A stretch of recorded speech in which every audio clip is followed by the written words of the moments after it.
വെട്ടുകിളികൾ നിറയുന്നു. പുറപ്പാടിൻ്റെ പുസ്തകം 10-ാം അധ്യായം 1 മുതൽ 20 വരെയുള്ള വാക്യങ്ങൾ. വെട്ടുകിളികൾ നിറയുന്നു.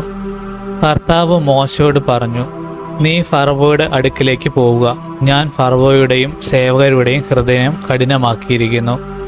അവരുടെ ഇടയിൽ എൻ്റെ ഈ അടയാളങ്ങൾ കാണിക്കാനും ഈജിപ്തുകാരെ ഞാൻ എങ്ങനെ വിഡ്ഢികളാക്കിയെന്നും അവരുടെ ഇടയിൽ ഞാൻ എന്തെല്ലാം അടയാളങ്ങൾ കാണിച്ചെന്നും നീ നിൻ്റെ പുത്രന്മാരെയും പൗത്രന്മാരെയും വർണ്ണിച്ച് കേൾപ്പിക്കാനും ഞാനാണ് കർത്താവ് എന്ന് നിങ്ങൾ ഗ്രഹിക്കാനും വേണ്ടിയാണ് അത്.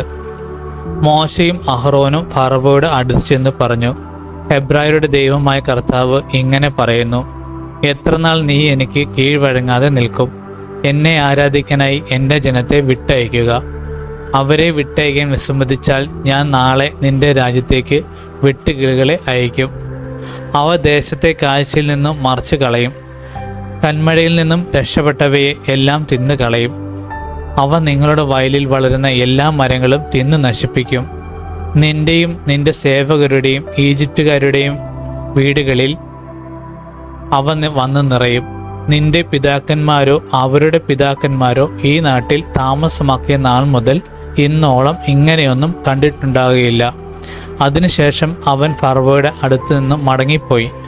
അപ്പോൾ ഫറവോയുടെ സേവകർ അവനോട് പറഞ്ഞു, ഇനി എത്രനാൾ കൂടി നമ്മൾ ഈ മനുഷ്യൻ്റെ ഉപദ്രവം സഹിക്കണം? തങ്ങളുടെ ദൈവമായ കർത്താവിനെ ആരാധിക്കാൻ ഈ ജനത്തെ വിട്ടയച്ചാലും ഈജിപ്റ്റ് നശിപ്പിച്ചു കൊണ്ടിരിക്കുകയാണ്. ഇത്രയുമായിട്ടും അങ്ങ് അറിയുന്നില്ലേ? ആകയാൽ അവർ മോശയെയും അഹറോനെയും ഫറവോയുടെ അടുക്കലേക്ക് തിരികെ കൊണ്ടുവന്നു. അവൻ അവരോട് പറഞ്ഞു, നിങ്ങൾ പോയി നിങ്ങളുടെ ദൈവമായ കർത്താവിനെ ആരാധിക്കുവിൻ. എന്നാൽ ആരെല്ലാമാണ് പോകുന്നത്? മോശ പറഞ്ഞു, ഞങ്ങളുടെ യുവജനങ്ങളും വൃദ്ധരും പുത്രിപുത്രന്മാരും ഒരുമിച്ചാണ് പോകേണ്ടത്. ഞങ്ങളുടെ ആടുമാടുകളെയും കൊണ്ടുപോകണം. കാരണം ഞങ്ങൾ പോകുന്നത് കർത്താവിൻ്റെ പൂജാ മഹോത്സവം ആഘോഷിക്കാനാണ്. അപ്പോൾ അവൻ പറഞ്ഞു, ഞാൻ നിങ്ങളോടൊപ്പം നിങ്ങളുടെ കുഞ്ഞുങ്ങളെയും വിട്ടയക്കുകയോ? കർത്താവ് നിങ്ങളെ കാക്കട്ടെ. നിങ്ങളുടെ ഉള്ളിൽ എന്തോ ദുരുദ്ദേശമുണ്ട്. നിങ്ങളിൽ പുരുഷന്മാർ മാത്രം പോയി കർത്താവിനെ ആരാധിച്ചാൽ മതി.